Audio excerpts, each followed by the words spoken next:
მოგესალმებით. დღეს ჩვენ ვაგრძელებთ საუბრებს მეცნიერებასა და რწმენის შესახებ. დღეს სტუდიაში ჩვენ ვართ მე ლევან აბაშიძე, სოსო მანჯავიძე და ჩვენი სტუმარი ფილოსოფოსი ზაზა შათირიშვილი. ჩვენ ახლა მოვისმენთ რიჩარდ დოვკინსის და ჯონ ლენოქსის დებატების გაგრძელებას. საკითხი ეხება ზნეობის საკითხებს და როგორ არის ზნეობა დაკავშირებული რწმენასთან თუ ათეიზმთან. მოკლე განმარტებას გავაკეთებ, რომ აქ საუბარი არის ერთ-ერთი რასაც ისინი ეყრდნობიან, ეს არის რიჩარდ დოვკინსის წიგნში არის მოყვანილი ჯონ ლენონის ცნობილი სიმღერა Imagine, რომელიც არის გარკვეული utopia, ის თავის მსმენელს მოუწოდებს, რომ წარმოიდგინოს სამყარო, სადაც არ არის არც სამოთხე, არც ჯოჯოხეთი, არც ქვეყნები, სახელმწიფოები, ცალ-ცალკე და ყველა მშვიდობაში ცხოვრობს მთელი კაცობრიობა და ერთ-ერთი მომენტი, რაც მას აქვს ნათქვამი, ეს არის, რომ და რელიგიაც არ არსებობს, ანუ ის გვთავაზობს ისეთ სამყაროს, ისეთ ქვეყნიერებას, სადაც რელიგია უკვე აღარ არსებობს და რიჩარდ დოვკინსი სწორედ ეყრდნობა ამ სიტყვებს და ამბობს მართლაც რა კარგი იქნებოდა, რომ თქვათ კაცობრიობა განთავისუფლდეს რელიგიისგან, ეს უბრალოდ განმარტება, რომ უკეთ გავიგოთ ეს მონაკვეთი.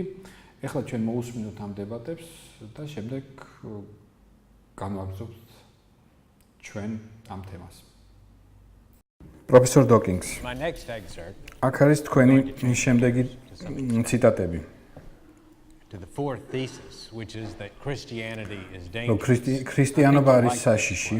It comes from the very first page of the book, from the preface. თქვენი წიგნის დასაწყისიდან, შესავლიდან თქვენ წერთ. I have a few excerpts to read. აქ რამდენიმე ციტატაა. Imagine with თქვენ ჯონ ლენონთან ერთად ამბობთ, წარმოიდგინეთ, რომ სამყარო, სადაც არ არის რელიგია, არ არის თვითმკვლელი ტერორისტები, არ არის 11 სექტემბერი, არ არის ჯვაროსნები, არ არის კუდიანებთან ბრძოლა, არ არის ისრაელ-პალესტინის ომი, ხორვატების და სერბების დაპირისპირება, პრობლემები ჩრდილო ირლანდიაში. No shiny suited bouffant-haired televangelists fleecing gullible people of their არ არის ევანგელისტები, რომლებიც უამრავ ფულს წირავენ ეკლესიას, არ არის ტალიბანი, რომელიც აფეთქებს უძველეს ქანდაკებებს, არ არის მკვლელობა ღირსების ბრჭყალებში დასაცავად და ასე შემდეგ. შემდეგ თქვენ წერთ 303 გვერდზე თუნდაც ზომიერი და გაწონასწორებელი რელიგია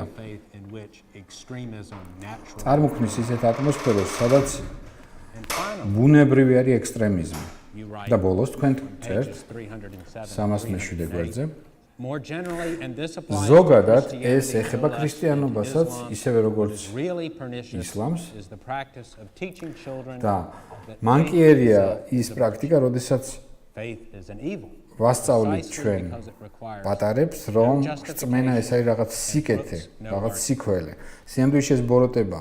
იმიტომ რომ მას ის არ მოითხოვს არანაირ მსჯელობას და არანაირ მტკიცებულებას, ამიტომ ის არის ბოროტება. ხო, კი ბატონო, რაც შეეხება იმას, რომ ქრისტიანობა არის საშიში. თქვენ როდესაც წაიკითხეთ შესავალი ლენონი, ჯონ ლენონის, რომ წარმოიდგინეთ, ეს მე მგონი ისეთ ცხადია და ამაზე მე არ გავჩერდები. მე მინდა რომ კონკრეტულზე გავჩერდე, რომელიც იყო თქვენ მესამე ციტატაში, ეს არის ბავშვების შესახებ. რატომ არის ბოროტება, როდესაც ბავშვებს ჩვენ ვასწავლით, რომ ზოგიერთი რამ ჭეშმარიტია მტკიცებულების გარეშე. I would not for a moment say that all მე რასაკვირველი არ ვამბობ, რომ ყველა რელიგია არის ბოროტება, ყველა რელიგია არის საშიში, რომ ქრისტიანობა არის კიდე თუ არა საშიში. რასაკვირველია, მხოლოდ მცირე რაოდენობა მორწმუნე ადამიანებისა არის ბოროტი. მაგრამ როცა ჩვენ ვასწავლეთ ბავშვებს, რომ ეს რწმენა სიკეთეა. ამით ჩვენ თქვას ვაძლევთ, რომ შეიძლება რაღაც ის გჯეროდეს ისე, რომ არ გაამართლო ის, არ დაამტკიცო ის. და ჩვენ ხშირად ვამართლებთ, ეს ჩემი რწმენაა. მე რის წინააღმდეგაც არის, ეს არის ის შეთანხმება, რომელიც ჩვენ საზოგადოებაში, რომ ჩვენ უნდა პატივი ვიცეთ რელიგიურ რწმენას, როგორც ის არის. ადამიანი იტყვის, რომ ეს არის ჩემი რწმენა და მორჩა. ჩვენ უნდა ვთქვათ, რომ ეს არის მისი უფლება და ჩვენ პატივი ვიცეთ მის რწმენას. გასაგებია, ჩვეულებრივ ეს არ არის პრობლემა, მაგრამ თუ ადამიანი არის მიდრეკილი ბოროტებისადმი, მაგალითად თუ მას სწამს, რომ ალაჰის ნება არის, რომ შენ ააფეთქო რაღაცა, It is the fact that you were educated as a child და თუ ის ესე არის გაზრდილი ბავშვობიდან, მაგალითად მედრესეში, რომ დაიჯეროს უპრობლემოდ რწმენა და არ დასვას შეკითხვები, თუ შენ ხარ არასტაბილური პიროვნება და მიდრეკილი ძალადობისაკენ, მაშინ გამოდის, რომ რელიგია ამ შემთხვევაში ძალიან საშიშია. რასაკვირველია, უმრავლესობა ამას არ ამბობს, მაგრამ მე იმას ვამბობ, რომ რწმენა არის ძალიან საშიში იარაღი, იმიტომ ის ამართლებს ისეთ საქციელს, ისეთ საშინელ საქციელს, რომელიც ჩვეულებრივ რომლის გამართლებაც შეუძლებელია თუ არის, ასე ვთქვათ, რაციონალური მსჯელობა, სკეპტიციზმი და მტკიცებულების მოთხოვნა.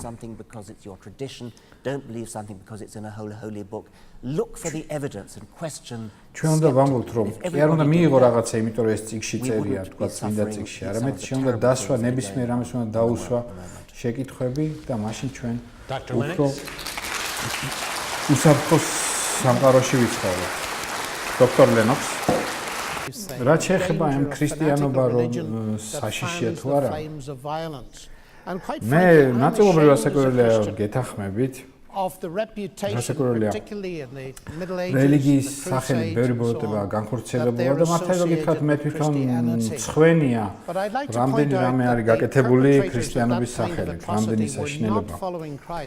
მაგრამ ჩემი აზრით, სწორედ ისინი, ვინც ამას აკეთებდნენ, რასაკვირველია არ მისდევდნენ ქრისტეს ძალიან ნათელ ცნებას, რომ არ უნდა გამოიყენო ფიზიკური იარაღი შენ ბრძოლაში. ჩემი სამეფო არ არის ამას სოფლიდან, ამა ქვეყნიდან, ამბობს ქრისტე, ეუბნება პილატეს. That's very easy to forget, and he was და ჩვენ უნდა ისიც გავიხსენოთ, რომ თვითონ ქრისტე იმისათვის გააკრეს ჯვარს, რომ ის ვითომდაც იყო საშიში ტერორისტი. არა, ქრისტე ამტკიცებდა, რომ ჭეშმარიტება არ შეიძლება თავს მოხველი იყოს ძალით. ქრისტიანობა არის პატიების რელიგია.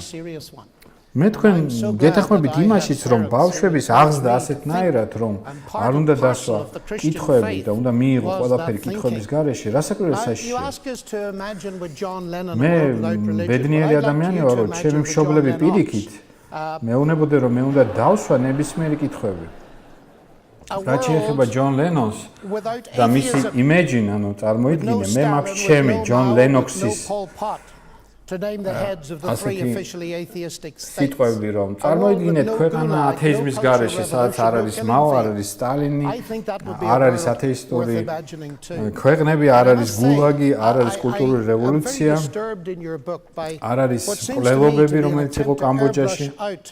მე საკმაოდ შემაწუხა იმან, რაც წერია თქვენ წიგნში.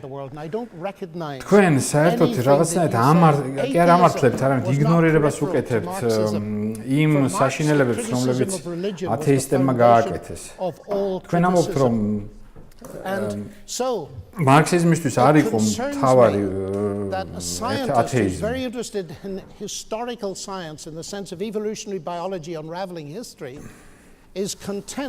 მაგრამ თქვენ თუ მართლა დაინტერესდებით ისტორიით, მიუხედავად რომ თქვენი ანალიზი სამყაროდ ზედაპირულია, როდესაც თქვენ ანალიზს უკეთებთ ცივი ომის პერიოდის ისტორიას, თქვენ ამბობთ Well, მაგალითად yes, რომ all three of them had სტალინს noses in common with the rest და of us. მერე რა რომ სტალინს და ჰიტლერი ორივე What kind of reasoning is this? We're not talking about shared characteristics იყო in general, ათეისტი. but the motivating მათ ideology ულოშებით that საერთო drove these men ჰქონდათ to და მერე რა murder millions რასაკვირველია of ეს their არანაირი attempted არგუმენტი არ არის religion, მათ ორივე whether სხვირიც Jewish, ჰქონდათ Christian, or მაგრამ anything else. თავარი აქ So, ის არის რომ I'm very disturbed at your ის historical რომ ისინი analysis. ათეისტები იყვნენ You're ამას right, აქვს but you don't გარკვეული believe there's an მნიშვნელობა atheist in the world who would bulldoze Mecca or მე Sharp or საკმაოდ York Minster or the უკმაყოფილოა Cathedral of თქვენი Notre წიგნით Dame. But what about თქვენ ამბობთ the მაგალითად რომ thousands of წარმოუდგენელია churches that were ის რომ demolished ათეიზმის in სახელით Stalin's ვინმე Russia and the გაასწოროს forced მიწასთან transformation of them into museums? Now, I can understand მაგალითად why one ნოტრდამი would want to ან rewrite რომელიმე the history of the მუსლიმური 20th century წმინდა to სახლი airbrush მაგრამ out the role of atheism. რა სიტყვით თქვენ სტალინის რუსეთში რამდენი ეკლესია გაასწორეს მიწასთან ან Between გადააკეთეს the მუზეუმებად anti-religious agenda of the new atheists and the attempt of მე მესმის communism თქვენ to რატომ obliterate გინდათ რომ religion. გაემიჯნოთ აი ამ That's მე-20 not going საუკუნის the right way, I ათეისტებს think. იმიტომ რომ And თქვენ I'm გინდათ რომ sure that you would რაც be შეიძლება rightly შორს იყოს insulted, and I wouldn't შორს იყოს suggest it იმ for a moment. საქმეები და If I were to say that because თქვენ you and არ Stalin გინდათ were რომ atheists, ვინმე that you would have პარალელი approved of გაატაროს ruthless იმ ათეისტ elimination of შორის millions. მარქსისტური You ათეისტ შორის rightly და expect me ახალ to ათეისტებს differentiate შორის between atheists. I would like you to write another book in which you თქვენ differentiate რასაკვირველია between religions. Because they are არ not all იქნებით the same. Some კმაყოფილი მე რო support თქვა რომ fanaticism, რადგანაც თქვენც და others თქვა don't. სტალინიც ორივე ათეისტი იყავით ამიტომ Then თქვენც finally, ამართლებთ you გაამართლებდით contend that the მილიონებით teachings of modern მკვლელობას religion are an open რასაკვირველია არა invitation to თქვენ extremism. რასაკვირველია ჩემგან Well, that is მოელით not რომ true მე of the გავარჩიო teachings of სხვადასხვა Christ. I ათეისტებს can't შორის speak for და other ყველა religions. ერთი But საზომით what არ about the გავზომო moderate მაგრამ teaching ასევე of თქვენც atheism? უნდა მიიღოთ ის რომ რელიგიური ადამიანებიც სხვადასხვანი არიან და არ უნდა იყოს ესეთი განზოგადება თქვენ ამბობთ რომ ათეიზმი უწყინარია რა სიტყვით თქვენ მაგალითად ყოფილ აღმოსავლეთ გერმანიაში გერმანიის დემოკრატიულ რესპუბლიკაში როდესაც 13 წლის გოგოს აუგზავნეს უმაღლესი სწავლება იმიტომ რომ ის ათეისტი იყო და ათეიზმი თითქოს ბოდიში მორწმუნე იყო და თითქოს რწმენა არის პრობლემა ათეისტურ სახელმწიფოში რომ ადამიანმა ისწავლოს უმაღლეს სასწავლებელში თქვენ ამბობთ რომ ათეიზმი უწყინარია მაგრამ ფაქტები სხვა რამეზე მეტყველებს Which would you prefer? I'm very happy. I'd like Richard to choose what he wants to do because I've made some strong statements. ხო, დიახ, მე მინდა რომ ვუპასუხო, მაგრამ არ ვიცი რომელ კითხვას, რომელ არგუმენტს ვუპასუხო. ჩემ წიგნში ის მე არ ვაპარაკობ რაღაც კონკრეტულ ბოროტებებზე. ნაკლებად კონკისტადორები იქნება ეს თუ სხვა და მე არ ვამბობ რომ რელიგიური ადამიანები ცუდ რამეებს აკეთებენ ან ცუდი ადამიანები არიან მე ვიცი რომ სტალინმა პოლ-პოტმა და მაომ უამრავი ბოროტება ჩაიდინეს მე იმასაც ვიტყვი რომ რასაკვირველია მარქსიზმის განუყოფელი ნაწილი იყო ათეიზმი მე მაინტერესებს სხვა რამე რომ არის ლოგიკური გზა რელიგიიდან საშინელი საქმეების ჩადენამდე faith leading you to do things. There's a logical path that says if you really როდესაც მე ვაპარაკობ როგორ შეიძლება რომ რწმენამ მიგიყვანოს შენ ამ ბოროტ საქმეებამდე თუ შენ მართლა გწავს რომ შენი ღმერთი იქნება ეს ალაჰი თუ ვინმე სხვა რომ შენ წახვალ სამოთხეში შენ თუნდაც იყო ძალიან ლოგიკური და რაციონალური პიროვნება Therefore, it is rational for me to kill. შენ შეგიძლია ამ ლოგიკის მიღმა იმოქმედო. Some horrible thing. და ამიტომ გამოდის რომ მოვკლა ვიღაცა თუ ეს რასაკვირველია მისი აზრით ღმერთისგან მოდის, ადვილად აკეთებს ამას. რასაკვირველია ათეისტი შეიძლება ბოროტი იყოს ან სხვა ფილოსოფოსის მატარებელი. There is no logical path. Those young men who მაგრამ bombed in the London subway and ამ შემთხვევაში ათეიზმის შემთხვევაში არ არის ლოგიკური ჯაჭვი როგორ მიყავს ათეიზმს სწორედ აი ამ 2001 საშინელ საქმეებამდე აი ეს მაგალითად 19 ადამიანი რომელმაც 11 სექტემბერს ჩაიდინეს ეს ამბავი ისინი არ იყვნენ არც გიჟები, არც სულელები, ისინი იყვნენ საკმაოდ განათლებული, რაციონალური ადამიანები, რომლებსაც მართლა სწამდათ, რომ ისინი აკეთებდნენ რაღაც სიკეთეს მათი რელიგიიდან გამომდინარე. იგივე შეიძლება იყოს ტალიბანის აქციაზე, მათ მართლა სწამთ, მათ ღრმად სწამთ, რაც სწამთ. და ლოგიკურად მათი რწმენიდან გამოდის ეს მათი საქმეები. საშინელი საქმეები, რომელსაც ისინი აკეთებდნენ. საშინელებები, რომელსაც სტალინი აკეთებდა, არ გამომდინარეობდა ლოგიკურად მისი ათეიზმიდან. ქრისტოფერ ჰიჩისმა მაგალითად თქვა, რომ სტალინი იყო რაღაც ახალი მეფე, цаრი რუსეთში, цаრისტულ რუსეთის შემდეგ. ბუნებრივია, რომ რუს ხალხში იყო ესეთი რაღაცნაირი მოწიწება цаრის, ანუ მეფის მიმართ და ეს მან სტალინმა რასაკვირველია თავის თავზე გადმოიღო, ის მისგან იქნებოდა არალოგიკური, ეს არ გამოეყენებინა. აი რუსეთის უშველებელი გლეხობა ასევე ჰიტლერმაც ასევე იყო ის რელიგიური და არ იყო, ამას ჩემთვის არა აქვს მნიშვნელობა. მნიშვნელოვანია, რომ ჰიტლერის საქმეებში ძალიან ბევრმა ქრისტიანმა მიიღო მონაწილეობა. მაგრამ დავანებოთ ამას ყველაფერს თავად. ჩემი მთავარი აზრია, რომ შენ არ გააკეთებ რაღაც საშინელებას იმის გამო, რომ ათეისტი ხარ, მაგრამ ძალიანაც შეიძლება რომ გააკეთო საშინელი რამ ჩაიდინო, იმიტომ რომ შენ ხარ მორწმუნე.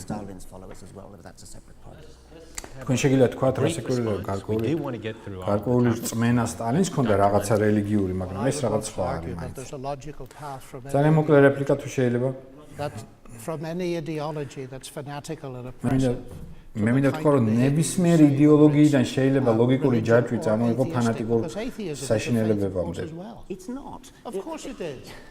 იქნება ეს რელიგიური იდეოლოგია თუ Don't ათეისტური? you believe it?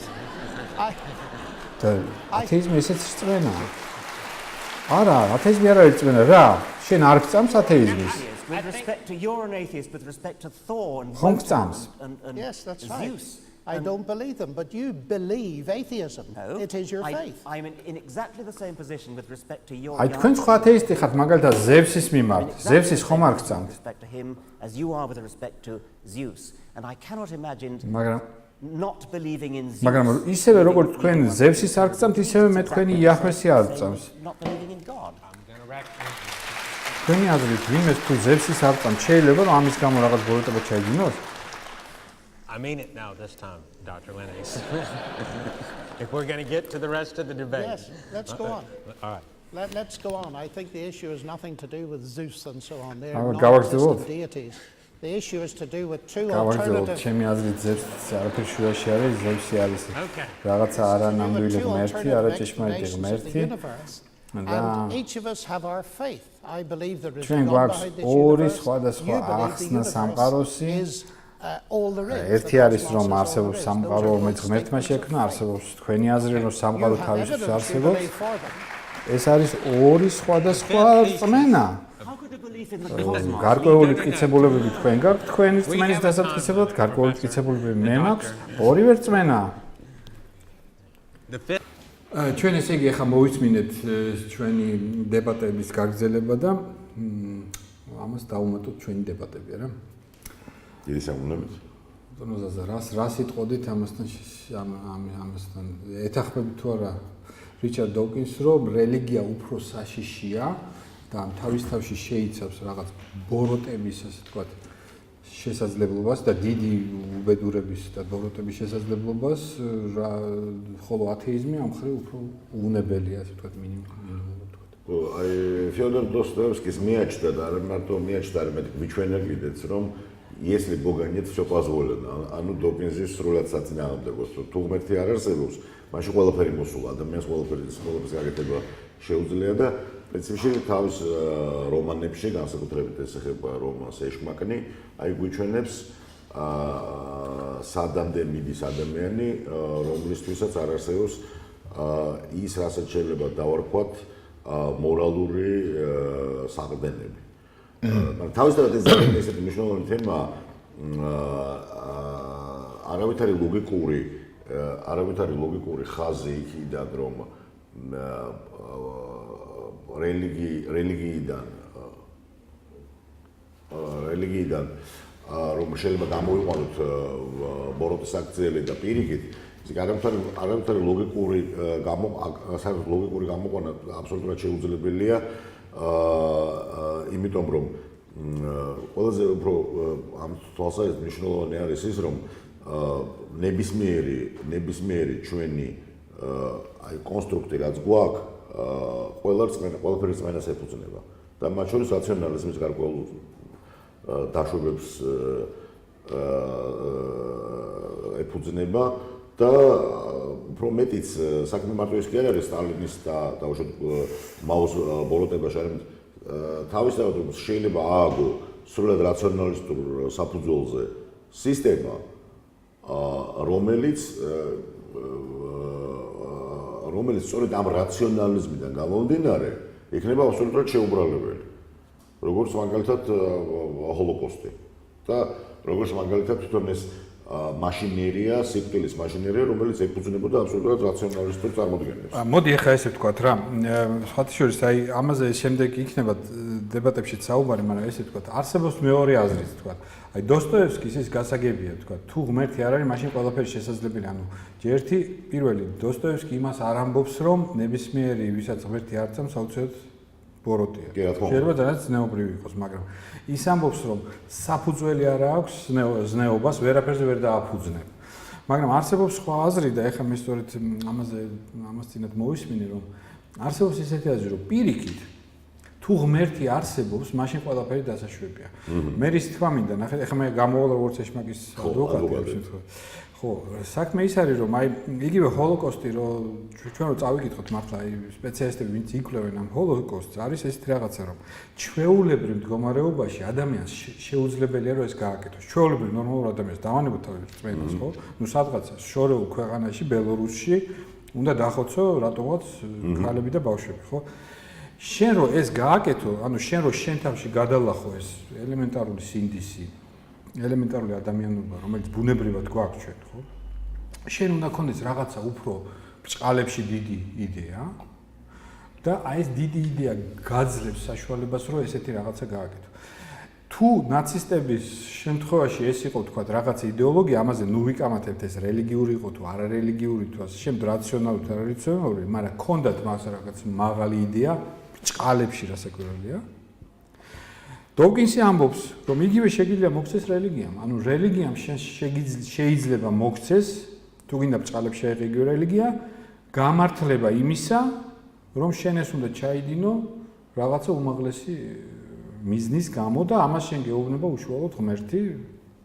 ჩვენ ვიცით, რომ ღმერთი ბიბლიაში წერია, რომ ერთ-ერთ ჩვენ მამას, რწმენის მამას ისიც კი უთხრა, რომ საკუთარი შვილი უნდა ასე და სვერპლად შეწირო. აი ამაზე რა სიტყვით თქვა. აი დოვკინსის აი უბრალო აზრზე თქვა. რაში ჩემი აზრით რაღაც სიმართლე არის, იმიტომ რომ მართლა ის ადამიანები, რომლებიც ჩვენ თვალწინ რაც ეხა ხდება, ხო, ტკვირთებში 21 საუკუნის მთავარი პრობლემა არის. ის ადამიანები გულწრფელად მორწმუნეები არიან. ისე რა როგორ გააკეთებ ეს რაღაც. მაგრამ მთელი პრობლემა საზოგადოებრივ ასეთი პოზიციის დოგიზამთ ეს პოზიცია არსებობდა ხო თან განმავლობაში კონდათ კონდორსეს და უშოთ ეს ცნობილი პოზიცია მთელი ამბავი ესე რომ რა თქმა უნდა არის ეს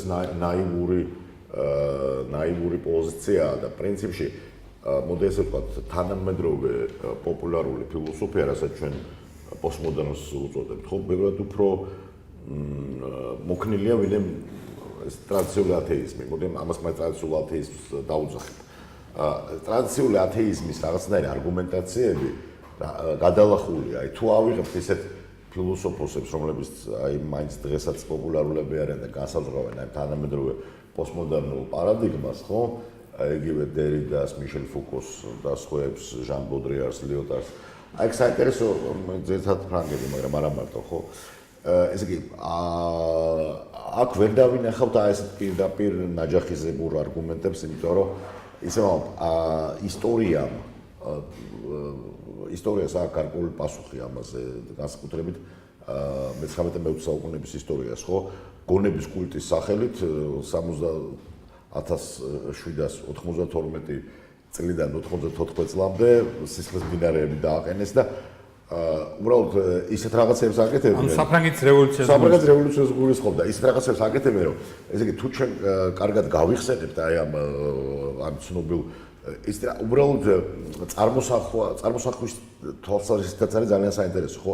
ეხლა შენახსენე მაგალითად ეს განადგურების მექანიზმი, მაგრამ არის კიდე აი ესეთი სცენები, აი მართლაც აი აუტყოფილ გონებაში რო იბადება, ხო? აი ვერანაირი ბოსხი რო ვერ მოიფიქრებს. აი რას აკეთებდნენ ფრანგი რევოლუციონერები. თხრიდნენ საფლავებიდან ბერებისა და მონაზვნების ძვლებს და შემდეგ ისე განალაგებდნენ, რომ თითქოს ისინი სექსუალურ აქტში არიან, ხო?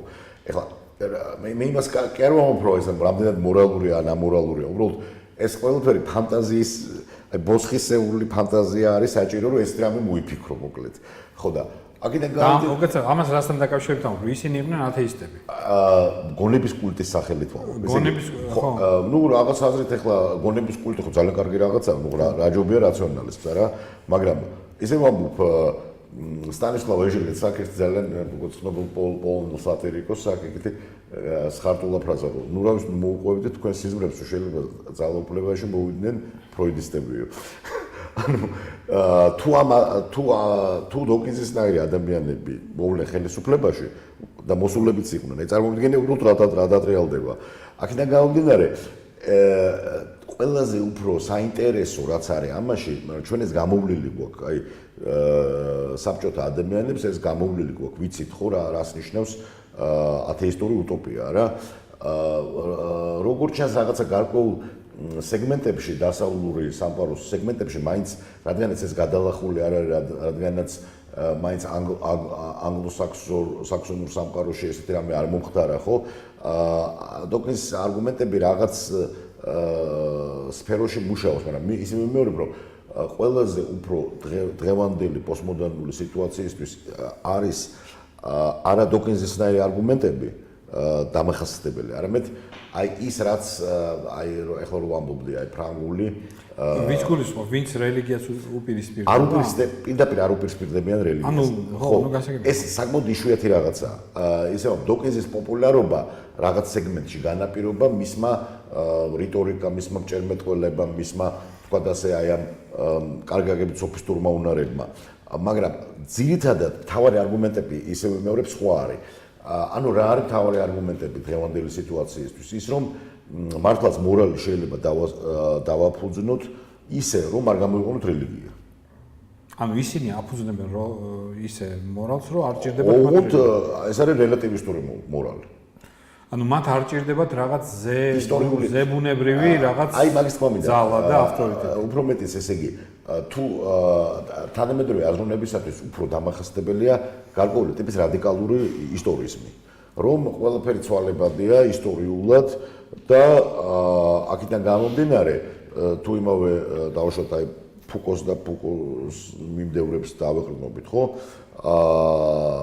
თავარი მომენტი არის ის, რომ აი მაგასაც ისინი ქრისტიანობაზე ლაპარაკობენ. აი მორალსა და სექსუალობას შორის კავშირი იყო შემთხვევითი და დამახასიათებელი იყო გარკვეული სიტუაციისთვის, როდესაც გადავდიოდით ბერძნული აზრიდან, ელინისტური აზრიდან, პოსტ-ელინისტურ, აი დღეს რადგანაც ეს მზნობელობა შეიცვალა, ანუ ხო გესმით არგუმენტები უფრო ისტორიის უფრო მოქნილია და არა ესეთი რომ ვინემ დოკინს, მაგრამ ისე ვიმეორებ, თავარი მომენტი ამ ყველაფრიდან, რაც ჩვენთვის მნიშვნელოვანი უნდა იყოს, ჩვენთვის ანუ ახლა ვინც აქ ვართ და ვინც შრომთან შეგიტყვას, მართლაც შეიძლება თუ არა დავაფუძნოთ ეთიკა და მორალი ყოველგვარი რელიგიური ტრადიციის გარეშე. ეს არის ძალიან აი იგივე უმბერტო ეკო, რომელიც შენ მანამდე ახსენე. ზუსტ კარდინალ მარტინისთან ძალიან ესეთ ბევრად უფრო მრავალპლანიან საუბარში, სადაც ეკო იღებს ქრისტიანობის მნიშვნელობას როგორც კულტურული მოვლენის, ხო? და კულტურულ-ისტორიული, რომელიც დღესაც მუშაობს და ეს ხო, აი მას პირიქითი ესეთი არგუმენტი აქვს, პირიქითო თუ ღმერთი არ არსებობს, მაშინ მით უმეტეს ничего не позволено. ანუ ქართულად ეს ფლად კარგად არ გამოდის, ანუ თუ ღმერთი არ არსებობს, მით უმეტეს უნდა იყო მორალური, იმიტომ რადგანაც საფუძველი აღარ აქვს და ამიტომ შენ უნდა შექმნა საფუძველი, შენ უნდა შექმნა საფუძველი, რაც რაღაცა აზრით მოდი ესე ვთქვათ, გავს თითქოს სტოიციზმს, აი ფართო გაგებით, არა ანტიკური გაგებით ცხადია. ეს მართლა ძალიან სერიოზული მომენტია, რას უნდა ეფუძნებოდეს მორალურობა თუ არ არის ტრადიცია. ზაზა, ეს თვითონ სანამ ამ თემაზე გადავარდა, ამ თემაზე ჩვენ ბევრს ვისაუბრებთ, მე მინდა უბრალოდ რომ შეჯამების სახით ესე ვიტყვი, რომ სხვადასხვა ის თვითონ ჯონ ლენოქსიც ამბობს ამას, რომ ის ბოროტი აქტები და ბოროტება, რასაც ჩვენ ვხედავთ სოფლიოში, ხო? ის ამბობს, რომ აქ თავარი ის კი არ არის, ის მოდის აუცილებლად რწმენიდან, ღმერთის რწმენიდან ან რელიგიიდან. არამედ ის შეიძლება მოდიოდეს ნებისმიერი, მოდი ესე ვთქვათ, იდეოლოგიიდან ან მსოფლმხედველობიდან. სწორია რა? ძალიან კარგი. თავარია რომ ამ მსოფლმხედველობას გქონდეს ესეთი, რასაც ქვია შინაგანი ვნება, ანუ პასიონარიზმი, ანუ თუ ის შეიძლება ნებისმიერი იყოს, ისევე როგორც ნაცისტების იდეოლოგია, რომელიც პასიონარული იყო, ბოლშევიკების და იგივე შეიძლება იყოს რელიგიის. ამიტომ აქ რელიგიის ჩასმა აქ როგორც თავარი, ასე ვთქვათ, ამის კრიტერიუმი ალბათ არ არის სწორი. აბსოლუტურად მართალი ხარ და კიდე შეიძლება კიდე უფრო გავაძლიეროთ ეს. არა მარტო იდეოლოგიები. ვალტერ ბენიამინი, ცნობილი ნეომარქსისტი, ფრანკფურტის სკოლის წარმომადგენელი, რომელიც ნამდვილად ათეისტი იყო, ამბობდა ეგეთ რამეს და სხვა შორის ძალიან მნიშვნელოვანი მომენტია. არ არსებობს კულტურის არც ერთი ფენომენიო, რომელიც ამავე დროს არ იყოს ბარბაროსობის ფენომენიც. ბარბაროსობა რა გაგებით? სადაც არის კულტურა, იქ არის ბარბაროსობა, იმიტომ რომ უფრო მეტის არა მხოლოდ იდეოლოგია, არამედ კულტურის ნებისმიერი მონაპოვარი შეიძლება გამოყენებული იქნას ცუდად და საშიშად. ეს როგორც ორი ფრთა, ასე ვთქვათ. ზუსტად. აქედან გამომდინარე, მედლის ორი მხარე. აი, აბსოლუტურად. ესე იგი, კიდევ უფრო შეგვიძლია გავაძლიეროთ. ანუ ნებისმიერი კულტურული მონაპოვარი, ან ცივილიზაციური მონაპოვარი, ისეთიც კი, როგორც არის დამწერლობა, შეიძლება გამოვიყენოთ ძალიან ცუდად, ხო? აქედან გამომდინარე, მე ესე ვიტყოდი, ის არგუმენტი, რომ რელიგიიდან პირდაპირ ლოგიკურად გამომდინარეობს ნებისმიერი, მე უფრო გავაძლიერებდი ვიტყოდ კულტურიდან. იმიტომ რომ ყველაზე კარგად საკუთარი ბოროტების გამართლება განათლებულ ადამიანს შეუძლია. იმიტომ რომ მას აქვს არგუმენტი. აქედან გამომდინარე, ისე რომ დოკინზის ამთავ არგუმენტაციაში ალბათ მსჯელობაში ყველაზე უფრო ის იღებს ამ ერთ ნაწილს. ხო, რა თქმა უნდა. ასე რომ ეს ძალიან იულად შეგვიძლია გავუყუროთ. აი, წმინდა წერილიდან მოვიყვან ერთი მას, აი მე ძალიან მენიშნა. პავლე მოციქულს უწერია ეს რაღაცა, რომ ანტიქრისტეო მოვაო და უკვე მოსულებიც არის. რაღაცა ძალიან ღრმა შინაგანი ლოგიკაა, რომ როდესაც მოვიდა ქრისტე, აუცილებლად ანტიქრისტეც, ასე რა თქმა უნდა, იმიტომ რომ მოდის. აბსოლუტურად მართალია, სანამ არ იყო იდეალი ნაჩვენები, ჩვენ არ ვიცოდით რა არის ანტიიდეალი. ხო? სანამ არ იყო კანონიო, არ ვიცოდით ცოდვა რა იყო. როგორ დაუბრუნდით იმავე არგუმენტაციას, ხო, პავლე მოციქულის, აბსოლუტურად ზუსტ არგუმენტაციას. მაგრამ ყველაზე მნიშვნელოვანი რა არის? ჩემთვის აი ამ ახალ ათეიზმში ესეც ძველი თეზაა, მაგრამ მნიშვნელოვანი თეზაა. ისევე მეორე ყველაზე მნიშვნელოვანი მომენტი აქ მაინც არის ერთი ძალიან საინტერესო მომენტი, რომელიც მე მგონია, რომ ისტორიულად გაჩნდა ეს არგუმენტი სადღაც მე-18 საუკუნის ბოლოს, მე-19 საუკუნის დასაწყისში, როდესაც თეორიას ბრალდება ადამიანის საქციელი. აი, არც ერთ კულტურაში, მათ შორის ისეთ ათეისტურ რელიგიაში, როგორც არის ათეისტური რელიგია, დოგიზმისთვის ცოტა გაუგებარი იქნება და ბუდიზმი ნამდვილად ეგეთია. ეს არის ტიპიური ათეისტური რელიგია, რომელიც უარყოფს ღმერთის არსებობას. მაგრამ იქაც კი აი ნებისმიერი კულტურა რო ავიღოთ, აი არქაული ტრადიციული ან მეტნაკლებად რასაც ვეძახით მედიევისტური ტიპის, ხო? როგორც დასავლეთში, ისე აღმოსავლეთში. ყველგან პასუხისმგებლობა ეკისრება ადამიანს. სუბიექტს, კონკრეტულ სუბიექტს. ის რომ აი თეორიის ბრალია, აი ეს შეკითხვა დაიბადა პრინციპში, მოდი ესე ვთქვათ. მაინც გაფორმდა საბოლოოდ მე-20 საუკუნეში. აი მაგალითი.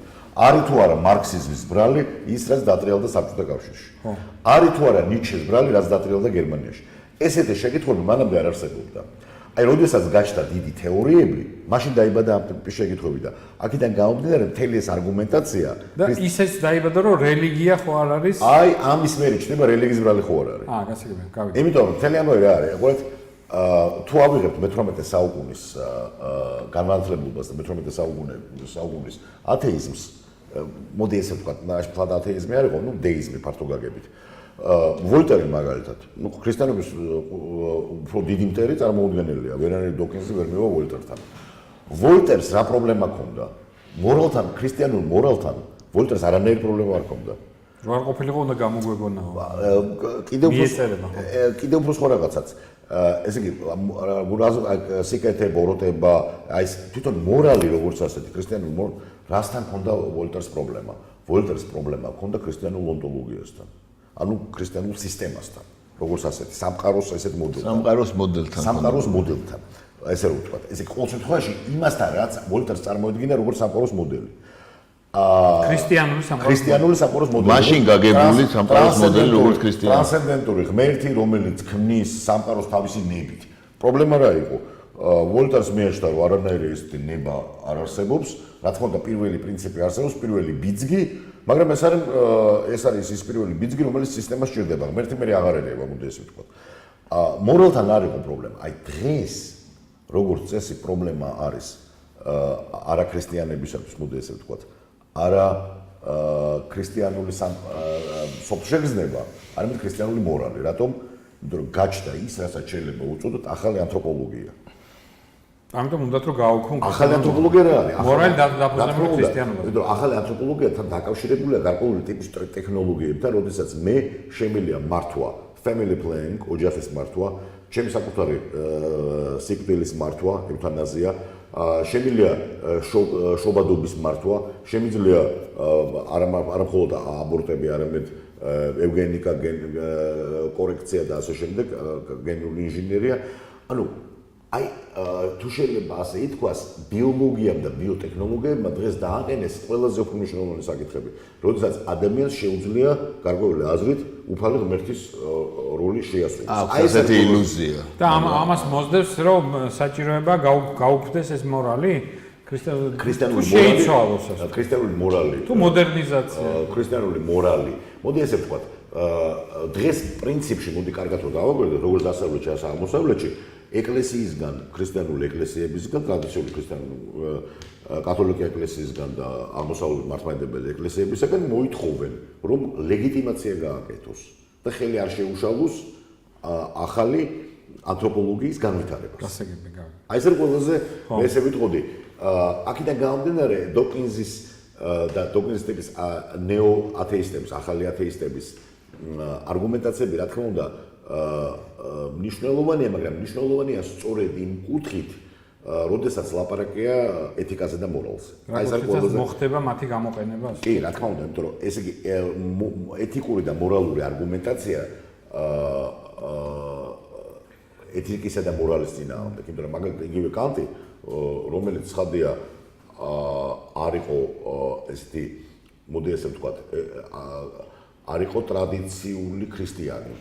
ქრისტიანი იყო, მაგრამ მას ჰქონდა თავისი საკუთარი წარმოდგენები, ხო? სასწაულებს უარყოფდა და ასე შემდეგ. გავუსწრებთ მისი ცნობილი წიგნი, რელიგია მხოლოდ გონების საზღვრებში, ხო? მაგრამ კანტიც კი, რომელიც იყო ესეთი რაციონალისტი, რას ამტკიცებს?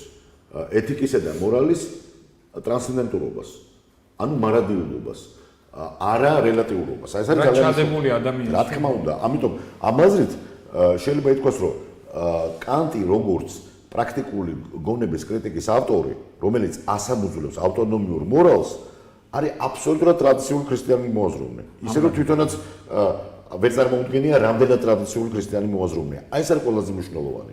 ანუ მორალისა და ეთიკის შესახებ, როდესაც ვლაპარაკობთ, რა თქმა უნდა, ყველაზე უფრო სერიოზული არგუმენტი არის რა? როგორ უნდა დავასახელოთ, იმიტომ რომ მართლაც თუ ისტორიას შევხედავთ, ყველაფერი იცვლება. აი ეს არის მე მგონი ყველაზე ეს იქნებოდა ყველაზე უფრო ძლიერი მხარე ესეთი თანმიმდევრული რელატივიზმის. და არის კიდეც. რელატივიზმი. ეხლა სოსო რახან ისტორიკოსი ხარ, ამავე საკითხებზე რა სიტყოდი? ისტორიულ ხო, ზაზას ცოტა სხვანაირად შევხედავდი მე ამას ცვალე რელატივისტთან დაკავშირებით. ეხლა ჩვენ რო შევხედოთ გლობალურად კაცობრიობას, ხო? ადამიანის ჩდება მაშინ, ანუ ჩვენი წარმოდგენა ადამიანის შესახებ, ხა ისტორიის სიღრმეებისკენ, სადაც მე ჩვენი მეხსიერება არ წუდება იმ სიღრმეებისკენ, იმას არ შევეხოთ. იმაზე ათასნაირი ინტერპრეტაციები შეიძლება არსებობდეს, მაგრამ მას მერე რაც არსებობს ადამიანი, რაც ვიცით ისტორიული სიღრმე და ასევე ჰორიზონტალში არსებობენ დაუშვათ თანამედროვე ეპოქაშიც არსებობენ ტომები, რომელსაც არ შეხებიათ ცივილიზაცია, ხო და დაუშვათ ახლა აღმოჩნდნენ. არ ყოფილა არც ერთი მოდგმა, რომელსაც არ ქონოდეს რელიგიური წარმოდგენა. ხო, ეს ძალიან საინტერესო ეს ერთი. მეორე, ანუ და ზოგადად რო ავიღოთ არქეოლოგიური მასალები, ელემენტარულად რიტუალები დამარხვის, ხო? ეს დაკავშირებულია რელიგიურ წარმოდგენებთან. ანუ ადამიანი არარელიგიური ადამიანი არ არსებობს. ანუ ადამიანი ის წარმოდგენა, ეს ევოლუციური წარმოდგენა, როდესაც რაღაცა იყო ადამიანი არსებობდა იარაღის გარეშე, რელიგიური წარმოდგენების გარეშე, სისული აბსოლუტური მიამიტური და გარკვეული მე ამას ადამიანური აზროვნების დეგრადაციას დაუკავშირებდი ზოგადად ასეთი ტიპის თეორიების წარმოშობასაც კი, როცა ადამიანები უშვებენ აი ასეთი ტიპის სრულიად ცალმხრივი და ესეთი მახინჯი თეორიების არსებობას და ვერ გრძნობენ იმას, რომ ეს თეორიები აბსოლუტურად არარელევანტურია. აი რო ავიღოთ ახლა ფაქტი მეორე. ეს ერთი ფაქტია. ეს არის მეცნიერული ფაქტი. ისა უკაცრავად მოდი ესე ვთქვათ. ეს ფაქტი რამეს ამტკიცებს? კი. ახლა მეორე ამტკიცებს შემდეგს. ანუ ამტკიცებს, რომ სახეობა ჩვენ ადამი, როგორც ასეთი, იმ თავითვე აი ამაში ვცხოვრობთ. ვცხოვრობთ რელიგიურ წარმოდგენებში, სხვადასხვა ფორმით. მაგრამ შეიძლება ამას დაგიპირისპირ მე უბრალოდ არა, მეორე თქვა, რომ ეს მაგის ადვოკატი. შეიძლება ამას თქვა, რომ ეს ბუნებრივად მომდინარეობს ადამიანის ბიოლოგიიდან. ადამიანი რო უბერავს ქარი, მას სჭირდება რაღაცა ამისი განსულიერება და ის განასულიერებს ამ ქარს. აი იმისი არ იყოს, აი არგუმენტის რომ ათეიზმის გწამსო. ანუ ესე იგი ჩვენ კვლავ იმ პარადიგმაში ვართ, ხო? ანუ კვლავ უკავშირებს შენ იგივე არგუმენტს ამბობ. ანუ რაღაცას უკავშირებს და უკავშირებს ზუსტად იმას. ანუ ადამიანში იმანენტურად მოცემულია ეს. ახლა ფაქტი მეორე. უბრალოდ მე მაინტერესებს აი უბრალოდ იმიტომ რომ შეიძლება ჩვენ მაყურებელსაც კონდეს ეს კითხვა. აი მაგალითად ნახე როგორ არის ყველა რო უყურებს რომ მზე მოძრაობს დედამიწის გარშემო, ხო? ეს არ ნიშნავს რომ მზე მართლა მოძრაობს დედამიწის გარშემო. ამიტომ აი ლოგიკურად ის რომ ყველა საზოგადოებაში, ყველა არქაულ საზოგადოებაში იყო რაღაც გარკვეული რელიგიური წარმოდგენები, ეს თავისთავად ამტკიცებს ლოგიკურად რომ რელიგიურია αλλά საერთოდ რელიგია ჭეშმარიტია თქვა. კი ბატონო, ვიტყვი, მაგაზე ზუსტად მაგაზე გადავდიოდი. მე მაინტერესებს ეს არგუმენტი თავისთავად რაზე მეტყველებს ლოგიკურად. აი ავიღოთ. ახლა მე ფაქტი მეორე და მე გადავალთ აი რატომ წარმოიშვა საერთოდ აი ეს დისკურსი. რასთან გვაქვს საქმე, ხო? ესეც ხომ ახალი დისკურსია. და წარმოიშვა ეს დისკურსი იმ ეპოქაში. სალმონში არის თქვა მაგლუსაში და ახალი დისკურსი. არ არის ღმერთი. არ არის ღმერთი. არა, ხო, კი ბატონო. სხვა რაღაცაზე ხო, სხვა რაღაცაზე. უკაცრავად, მოდი დაამთავრე. მეორე. არა, ყველა ეთიკა და ეთიკები ნამდვილად არის, რა ქვია, რელატიური. მაგრამ არ არსებობს ადამიანი, რომ ეთიკის გარეშე არც ერთ საზოგადოებაში, ყველა და ამავე დროს ყველა ეთიკა გამომდინარეობს ამა თუ იმ რელიგიურ წარმოდგენასთან. ისინი რადიკალურად შეიძლება განსხვავდებოდნენ ერთმანეთისგან, ახლა სად დაუშვათ იგივე კანიბალების ეთიკა, რომელიც მაგიურ წარმოდგენებზეა დაფუძნებული, მიღმიერ ტრანსცენდენტალური სამყაროს წარმოდგენებზე და საკმაოდ იქ წარმოდგენები, მაგრამ ასევე მისტიკურ წარმოდგენებზეა დაფუძნებული და ძალიან მყარად და რო უთხრა დაუშვათ რომელიმე იმ ტომის წარმოადგენლებს, ვიცი რა, აი ეს მაგალითად სულები არ არსებობენ, ეს უბრალოდ გიჟად ჩავთვლის, იმიტომ რომ ის იმ სამყაროში ცხოვრობს და ამას ხედავს და ამაზე დაფუძნებული ყველა მისი მოქმედება. ყველა ჩვენ კიდე არა გვაქვს წარმოდგენილი, რამდენად არის განპირობებული. დაწყებული კანიბალებიდან და დამთავრებული დაუშვათ ქრისტიანობამდე, ხო? ხო, უდარმაზარი განსხვავება ყველა ადამიანურ ადამიანს, ყველა არსებას, რომელსაც ადამიანი ეწოდება, ყველას აქვს მისი ეთიკა, გამომდინარეობს მისი მისტიკური წარმოდგენები, ტრანსცენდენტული წარმოდგენებიდან. ანუ და ახლა მესამე არგუმენტი არგუმენტი რა უბრალოდ ფაქტი ეს ფაქტებს ვაპლაპარაკობ და კიდე გამომდინარე შეიძლება გამოვიყვანოთ ის რომ კითხვები აღიძრა კითხვების აღძრვა წარმოვიდა მაშინ რაც რაციო ანუ ადამიანის არსების ერთ-ერთმა შემადგენელმა ნაწილმა მოიპოვა ესე ვთქვათ ну ზოგიერთების წარმოდგენით არა სწორად გაბატონებული ადგილი ადამიანის იმაში ზოგად არსებობაში და ჩვენ ფუნქციების არევასთან გვაქვს საქმე კერძოდ კოდში რა კითხვა რო წარმოიშვა კითხვები იმის შესახებ არსებობს თუ არა აი მე ვთქვი წინა არგუმენტი არსებობს თუ არა დაუშვათ სამყარო რომელიც იმის მიღმა რასაც ჩვენ აღვიქვამთ ჩვენი ხუთი გრძნობით ხო ანუ მანამდე იყო რომ რასაკვირველი არსებობს ხო მანამდე საერთოდ ეს კითხვა არ არსებობდა ეს კითხვა თლიანი იმიტომ რომ რა თქმა უნდა ახლა იმიტომ რომ მხოლოდ ძალიან დეგრადირებულ მე ასე ვიტყოდი და რეალობისგან მოცილებულ ასე ვთქვათ რაციონალურ აზროვნებას შეუძლია დასვას ისეთი კითხვები რომელიც დღეს არის დასმული კერძოდ მაგალითად ხო ჩვენ ახლა რაშიც ვიმყოფებით რომ მაგალითად ესეთი კითხვა არის კი სადმე გონება ჩვენს გარდა ახლა ეს ძალიან გავს არგუმენტს დაუშვათ რომელსაც კითხვას რომელსაც დასვავდა რომელიმე უჯრედი დაუშვათ ჩვენი ორგანიზმის რომელიღაც ნაწილში აი მაგალითად აქ და იტყოდა რომ აი იცით რა ახლა არსებობს სხვა სამყაროები სადაც გონებაა ანუ ჩვენ რომ შევხედოთ ანუ ეს შეზღუდული ადამიანის შეზღუდული აღქმის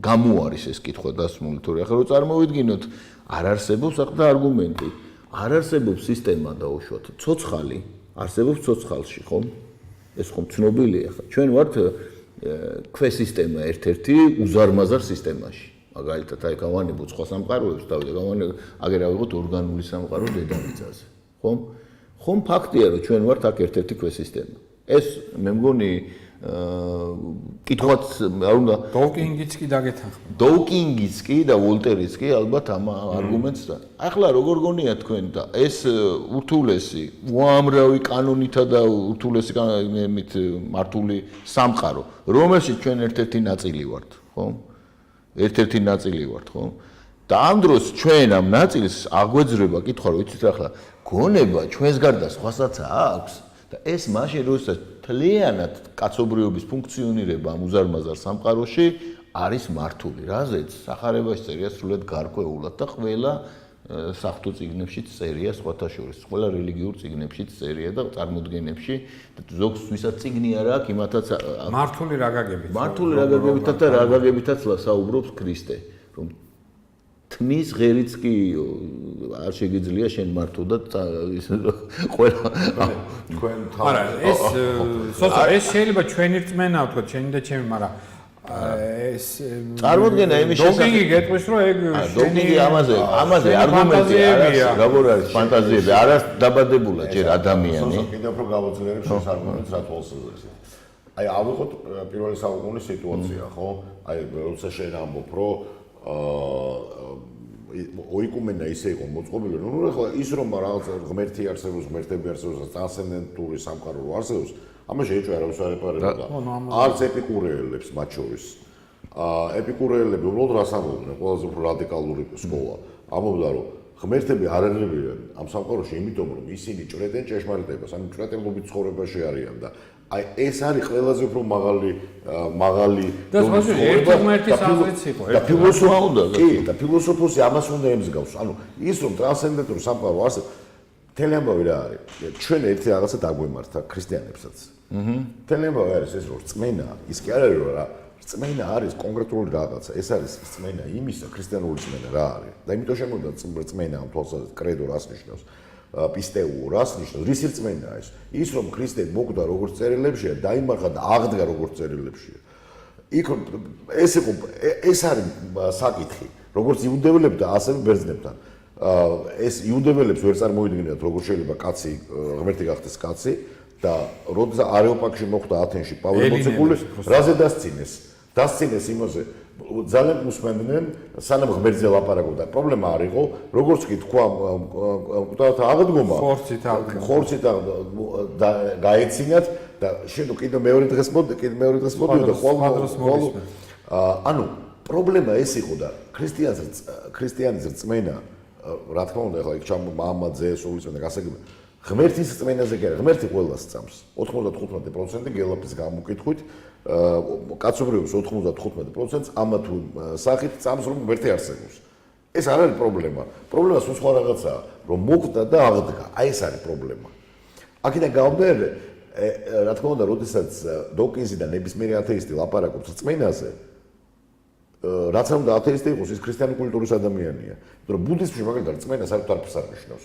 შენ მედიტირებ თუ შენ მედიტაციებს არ ატარებ არანაირი ბუდისტი არ ახარ იმიტომ რომ ბუდიზმი არის ცხოვრების წესი იქ არაფერს რწმენა საჭირო არ არის შენ ფიქრობ შენ საკუთარ მოწყობილებებზე და ნებებზე მე ძალიან კარგად არა სამყაროზე ჩემს უფროს მასწავლებელს შესანიშნავ ფილოსოფოს ალექსანდრე პენზეკურსკის ერთხელ ესეთი რაღაცა უთხარი ჯერ არ ვიყავი ეკლესიის კათოლიკე ეკლესიის წევრი და ამაზრით აი რასაც ქვია რწმენა როგორც პრაქტიკა და მეკითხე როგორც ასე ვთქვათ ბუდიზმით დაინტერესებულმა და რაღაც დილეტანტურ დონეზე და ადამიანმა რომ კი მაგრამ თქო აი დავუშვათ არ მწამს რომ კარმა არსებობს აუ ეს არის ტიპიური ქრისტიანული მიდგომა რა შეშე არ მწამს არ კარმა არის კანონიო კიდე გწამდეს გინდა არაო და თუ შენ ბუდისტი ხარო ეს რას ნიშნავს ყოველდღიურ მედიტაციებსო და რომ გადახვიდე სანსარას რო გაცდე ცნობიერების ჩვეულებრივი მდგომარეობასო კარმა ხო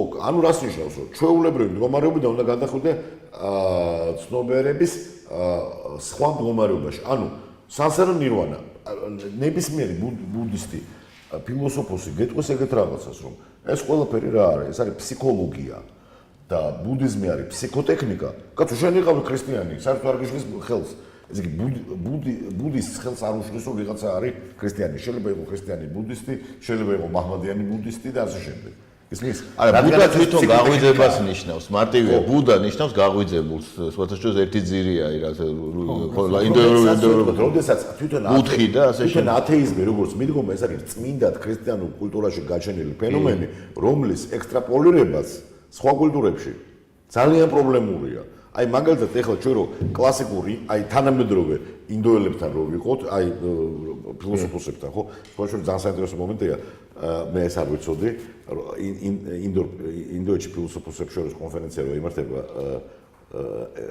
სამუშაო ენა ისიც რა არის სანსკრიტი დღემდე სანსკრიტი ლათინური რო იყოს ხო და იქ ეს პრობლემა საერთოდ იმდენად გასაგები იქნება მათთვის რამდენადაც იცნობენ ევროპულ კულტურას და ევროპულ ფილოსოფიას მაგრამ აი რო შევიდეთ და დავსვათ ეს შეკითხვა ათეიზმის მათთვის საერთოდ გაუგებარი კარგი ზაზა მაშინ მოდი ესე ვთქვა დრახანეს საკითხი დაისვა მე ხა მოდი დოვკინგის იმაზე დავდგები რომ ნახეთ როგორ დოვკინგს როცა ვახსენებ ეს უბრალოდ ადამიანს დოვკინგზე არ არის საქმე ისე რომ ადამიანმა რომელმაც იცის ასე თუ იცი იცნობს თანამედროვე მეცნიერებას და მას უჩნდება უბრალო აზრი აქ არ არის ლაპარაკი ფილოსოფოსზე იმიტომ დოვკინგი როგორც იცი ფილოსოფიაში და თეოლოგიაში მოიგოჩლებს ხო ცხადია მე ვფიქრობ ჩვეულებრივი თანამედროვე ადამიანი რომელმაც იცის რომ არსებობს თქვა სამყაროს თქვა ფიზიკაში თქვა ფიზიკა საკმაოდ დიდ წარმატებები მიაღწია კაცობრიობამ მათ შორის ბიოლოგიაში და ასე შემდეგ და ის ამბობს ელემენტარულ რაღაცას რომ ყველაფერი რაღაცნაირად ლაგდება ამ იმაზე, ხო? არ არის ისეთი კითხვები, რომ აი საიდან არის მრავალფეროვნება, საიდან და აგერ ბატონო არსებობს თეორია და ასე. შემდეგ ამბობს რომ მე არ მჭირდება ეს ღმერთი რა. შეიძლება ღმერთი სადმე არსებობს. მე მაგალითად მე სკოლაში მაგალითად მოსწავლემ მითხრა საკმაოდ ჭკვიანმა გოგომ მე ღმერთიო არ მჭირდებაო.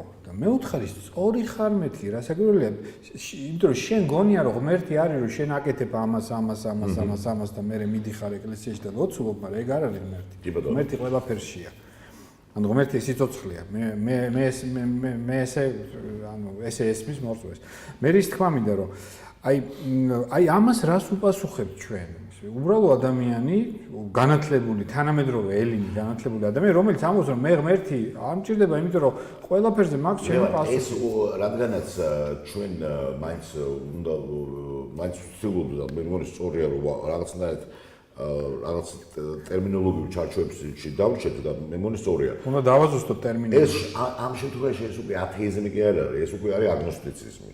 კი ბატონო, აგნოსტიციზმი. და რადგანაც ჩვენ დოკინზიდან დავიწყოთ, მაგრამ დავიწყოთ ათეიზმის. დოკინზის თამას ამბობს, შეიძლება ღმერთი არსებობს, მაგრამ ამის ალბათობა არის ძალიან პატარა. ძალიან კარგი. ეს უკვე ათეიზმი არ არის, ეს უკვე არის აგნოსტიციზმი. კი ბატონო, აგნოსტიციზმი. და ეს უკვე არის ძალიან საინტერესო მოვლენა. იმიტომ რომ მოდი ესე ვთქვა, თუ ტრადიციული ათეიზმი გველაპარაკებოდა და გველაპარაკება ონტოლოგიაზე, ანუ ყოფიერებაზე, არსებობაზე და როგორ არის ეს არსებობა მოწყობილი და ამაზე მოდი ესე ვთქვა, კი მოიკოჭლებს ფილოსოფიაში, მაგრამ დოკინზი, მაგრამ მის უკან გარკვეული ფილოსოფია დგას, ესე არ არის. ესე იგი, როდესაც და უფრო მეცაც გეტყვი, როდესაც ლაპარაკია ლოგიკურად. ანუ უკაცრავად, ახლა შენ ამბობ, რომ დოკინზი არის აგნოსტიკოსი? აი ეს გამონათქვამი აგნოსტიკოსი. განვიხილოთ აგნოსტიკოსი. ეს ხო და ამაში ესე იგი განვიხილოთ ერთი მეორესაგან ათეიზმი და აგნოსტიციზმი და ძალიან საინტერესოა რომ თანამედროვე სოფშეგრძნება უფრო აგნოსტიკურია, ვიდრე ათეისტური. აი ეს არის ძალიან მნიშვნელოვანი. უფრო აგნოსტიკურია, ანუ აი იმ გოგონამ შენ რო გითხრა მოწაფემ, რო იტყვიან 10-იანში გაარტყა. თანამედროვე ადამიანი, მათ შორის მორწმუნეც ხშირად ისე ცხოვრობს, თვითონ ღმერთი საერთოდ არ არსებობს, რომ მეორე აი როგორც მასწავლებელი გავა კლასიდან და აი კლასში რაც დატრიალდება, ხო, აი ესე ცხოვრობს თანამედროვე ადამიანი ძალიან ხშირად. მაგრამ თუ ჩვენ მოდი ესე გავაკეთოთ მაშინ, თუ თქვენ წინააღმდეგი არ ახართ, აი ორად გავყოთ არგუმენტ, ორად გავყოთ ეს თემა. ათეიზმი, აგნოსტიციზმი. ათეიზმი ფილოსოფიური მოძღვრებაა. ათეიზმი არის ფილოსოფიური მოძღვრება, რომელიც რადიკალური სახით ბოლოს გვეუბნება, რომ შესაძლებელია იმის დამტკიცება, რომ ღმერთი არ არსებობს. აი, აქ ის არის მოწყვლადი, რატომ? ფილოსოფიური თვალსაზრისით და ლოგიკურ ფილოსოფიური თვალსაზრისით ამოსავალი აქსიომის დამტკიცება საზოგადოდ შეუძლებელია. არისტოტელე თავის დროზე გვეუბნებოდა და ეს მან მიგვითითა პირველმა, მაგრამ ეს იმას არ ეს როგორც ითქვან, აი ეს არის როგორც 2x2 4, ხო? ესე იგი, თუ ჩვენ რაღაც გარკვეულ სისტემაში ვართ, ნებისმიერი მოძღვრება რო ავიღოთ, ხო? მისი ძირითადი დებულებების დამტკიცება ამ სისტემიდან შეუძლებელია. ამ სისტემის შეუძლებელია. რასაც მე ისე როგორც ღმერთის არსებობის დამტკიცება შეუძლებელია. აღეშინა ღმერთმა. ესე იგი, რაც შემდეგ გედელმა შესანიშნავად ჩამოაყალიბა მათემატიკურად და ამტკიცა უსროლობის თეორემაში. ანუ ისევე როგორც შეუძლებელია ღმერთის არსებობის დამტკიცება, ასევე შეუძლებელია ღმერთის არარსებობის დამტკიცებაც. აქედან გამომდინარე, თუ ჩვენ აქედან გავდივართ, ხო, უკვე არის ფილოსოფია. აი ეხლა მაშინ იყო ყველაზე საინტერესო საკითხი. თუ ჩვენ ამაში ვთანხმდებით და ამაში არ მარტო ვთანხმდებით, ეს უბრალოდ არის ლოგიკის ლოგიკაა, კი. აქედან გამომდინარე, მაშინ უნდა შევთანხმდეთ შემდეგ რაღაცაზე. ლოგიკურად გამომდინარეობს, რომ ნებისმიერი სისტემა, რასაც ჩვენ რელიგიას ვეძახით, ხო? ნებისმიერი სისტემა ამოდის რაღაც გარკვეული აქსიომებიდან. არა მარტო სამხედველობრივი, არა მათემატიკა არ არის სამხედველობრივი, მაგრამ ის ამოდის რაღაც გარკვეული აქსიომებიდან, ხო? აქედან გამომდინარე, როდესაც ჩვენ ლაპარაკობთ რაღაც აქსიომატიკაზე, ნებისმიერი აქსიომატიკა და აქ უნდა აი გავახსენოთ faith and belief, ხო? არის რწმენის საკითხი. ჩვენ ვიღებთ რაღაც გარკვეულ ძირეულ წარმოდგენებს და ნებისმიერი ფილოსოფიაც, ამიტომ სხვა შორის ანტიკურობაში იყო გავრცელებული ეგეთი რაღაცა. 6 ფილოსოფიური სკოლა იყო მოგეხსენებათ. ოღონდ რაღაც ეტაპზე მარტო 3 იყო, ეს 6 ვამბობთ ისტორიულად და ერთდროულად 3 არსებობდა. როგორ ასწავლებდნენ? 3-7 წელი იყო როგორც წესი და პირველი 3-7 წელი გაჩნია სკოლას. ასწავლებდნენ თავიანთ ფილოსოფიას და ამას რა ერქვა იცით მოძღვრებას დოგმა. აქედან მოდის დოგმა. დოგმა იყო კონკრეტული ფილოსოფიური თეორია. ჯერ ასწავლდნენ დოგმას და ბოლო წელს რას ასწავლდნენ? რომ არსებობს სხვა სისტემებიც. ასე იგი. და ასწავლდნენ რას? ლოგიკური არგუმენტაციის მოყვანა სხვა სისტემ. ინდოეთშიც დაახლოებით ეგრე იყო, უფრო მეტიც დისპუტი იყო შემდეგნაირად. დავუშვით ორი ფილოსოფიური სკოლის წარმომადგენელი შეხვდა ერთმანეთს, ხო? ერთს უნდა გაემეორებინა მოწინააღმდეგის. ხო, ევროპის უნივერსიტეტებში იგივე. ხო, ეს ინდოელებმა დაანერგეს ჯერ კიდევ ძალიან ადრე და როცა მე მოწინააღმდეგე იტყოდა რომ სწორია, ანუ ეს არის ჩემი დოგმა. ამის შემდეგ იწყებოდა დისპუტი. აქედან გამომდინარე, ის რომ ჩვენთან დავნერგოთ ახლა ხელახლა რომ პოლიტიკურ ღმერთის არსებობა და ღმერთის არარსებობა როგორც აქსიომა ლოგიკური, ფილოსოფიური პოზიციიდან და არგუმენტაციით შეუძლებელია. არის აქსიომა და არა თეორემა. რა თქმა უნდა, აქედან გამომდინარე, უბრალოდ ფილოსოფიური მსჯელობა ამ საკითხზე საზოგადოებრივ აზრს კარგავს. გასაგებია. თემა სულ სხვა რაღაცაა. სად მივყავარ რწმენას, რომ ღმერთი არ არსებობს და სად მივყავარ რწმენას და მე ესე ვიტყოდი სოფლ აღქმას, რომ ღმერთი არ მჭირდება. რაც სხვადასხვა. ორი სხვადასხვა რაღაცაა. ხო. ანუ თუ ჩემი აქსიომა ამოსავალი დებულება არის, რომ ღმერთი არ არსებობს, სად მივდივარ და მეორე, თუ ჩემი აი ახლა მინდა განსხვავება გავაკეთო დებულებასა და განცდას შორის, სოფლ აღქმა. შეიძლება ღმერთი არსებობს, შეიძლება არ არსებობს, მაგრამ ამას ჩემთვის არ აქვს მნიშვნელობა. ანუ ინდიფერენტიზმი.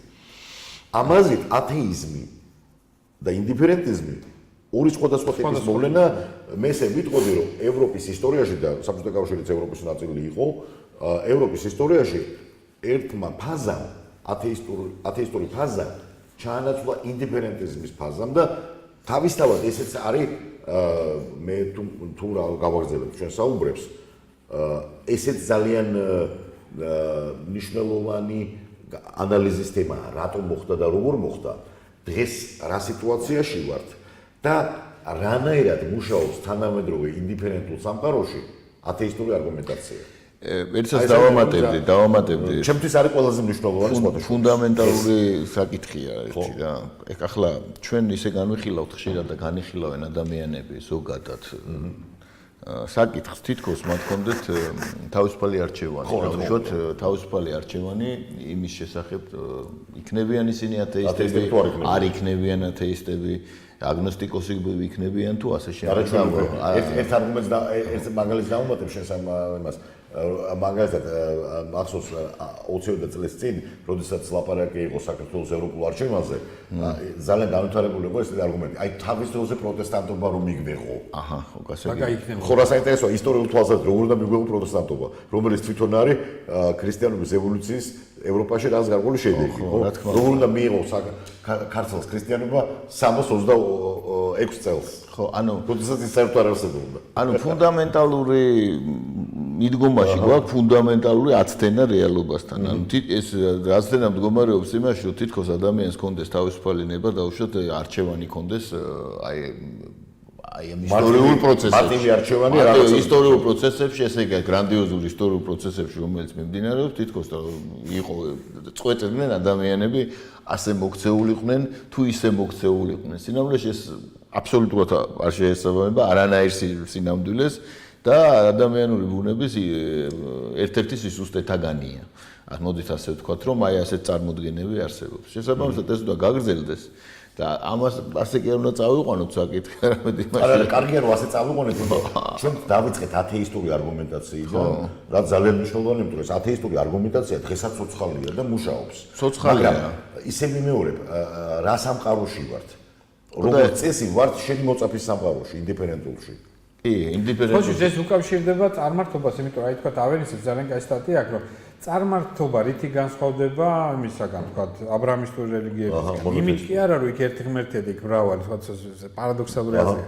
არამედ იმით, რომ აი ეს ერთი ღმერთის იდეა წარმართობაშიც არის, როგორც ხევსურებში ხო აქვს მორიგე ღმერთი. იმდენად შორს არის.